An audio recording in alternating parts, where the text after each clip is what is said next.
नमस्कार, हम राजन कुशवाहा आप सबके बीच फिर आज उपस्थित बानी कुछ लेके मनोरंजन वाला बात है। इसे हमार प्रयास हमेशा जारी रही। ठीक बा, आज ना तो काल तो सफलता तो जरूर मिली।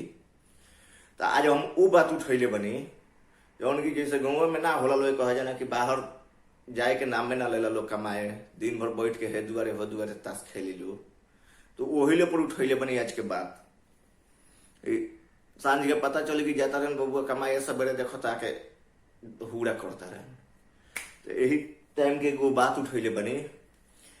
घरे बैठो रहनी तो सोचनी बाहर जाके कमाई घर भर के तो ठीक है नहीं कि अपन खर्चा चलाई।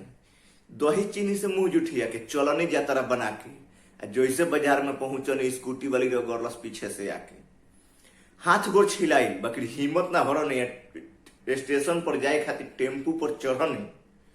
बेड़ी बेड़ी मन करे लौट के चल जाई हम घरे, बाकी हम डेरा के रह जी बाबूजी के डरे। 5 हाली स्टेशन से लौटल बनी, अंतिम बार पैसा देले बारे आ किंदम 5 गो भैंस खिये अब कि हमरा सब कहले बारे। ये सोचत स्टेशन पहुंच गई नहीं, टिकट काटा के हम लाइन में खड़ा भइनी। गाड़ी जब ट्रेन जब आयल तो भीड़ रहे बहुत, केहू तो चढ़नी धकिया के तले कोनो हाथ डाल देलस पॉकेट में हमरा आके पकड़ लेनी। ओकरा के चोर चोर कहनी हम चिल्ला के आ चोर कहल हमरा महंगा पड़ल, लागल हमके डांटे। कहत हम चोर ना हई भीख मंगा संस्कारी आ मांगे से पहले चेक करिले पैसा बाकी बा पर्स खाली, एतर तार बेइज्जती ना होखे। कहत हम चोर ना हई भीख मंगा संस्कारी आ मांगे से पहले चेक करिले पैसा बाकी बा पर्स खाली। माई बना के दिल रहे लिट्टी, उहे रास्ता में खैनी आ टीटी साहेब टिकट मंगलन तो चैन खोल के देख लैनी बेग के चैन बेग के। माई बना के दिल रहे लिट्टी, उहे रास्ता में खैनी आ टीटी साहेब टिकट मंगलन तो चैन खोल के देख लैनी। पहुंच गई न्यूजा जी ने हमरा के बोलैले रहलन। सवेरे से रूम पर बैठल सांझी के ड्यूटी से अइले। नहैनी खैनी सुतनी कोइनी आराम आ बिहान भइला से करे जाए लगनी हमहु काम। देखनी कि बहुत बड़का बड़का फेंकू बालो, केहू के घरे बा किशमिश के गाछ, केहू ट्रेन कीनता लो। हमरो से ना रहल गइल एगो बात हमहू कहनी आ हमरा गांवे मुर्गा अंडा देला कह के चुप हो गइनी।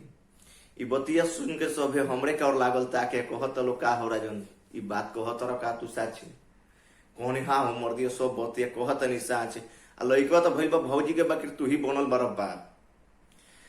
दशहरा दिवाली बीत गइल, घरवा के केहू नहीं बोलावे। सोचत रहनी ऐसो होलियो में ना जाम का गाँव में। तले एक दिन मलिया के फोन आइल, कहत ये का होई होलियो में ना तू अइबो का, हर साल तो रंगवा डलले बारो ऐसो वीडियो ना लगइबो का। कहने की ना हो जाने हम तो होली में तो अइबे करे, मनवा के श्रद्धा पूरा होई। देखो तनी अब हमरा के घरे आवे से रोकत आवे कोई, रोकी नहीं कोई।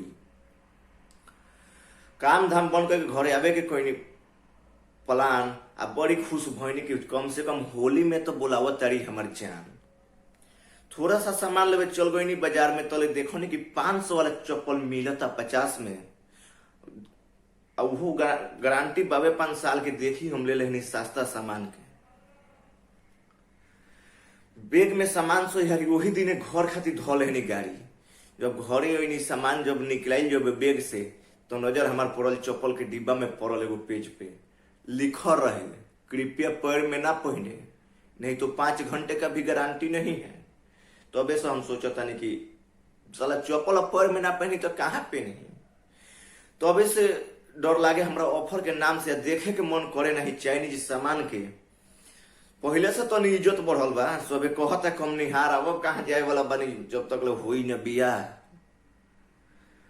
भले बाबूजी के तो मरिहन डटिए, दिन भर स्कूली पर चेवड़ा में बढ़म बात बैठ के खेलम ताश। इतने पर बात हम करतानी समाप्त। तो ये चैनल के हमरा सब्सक्राइब करके बेल आइकन दबा दी। फिर मुलाकात हो 2-4 दिन के बाद, तब तक खातिर नमस्कार।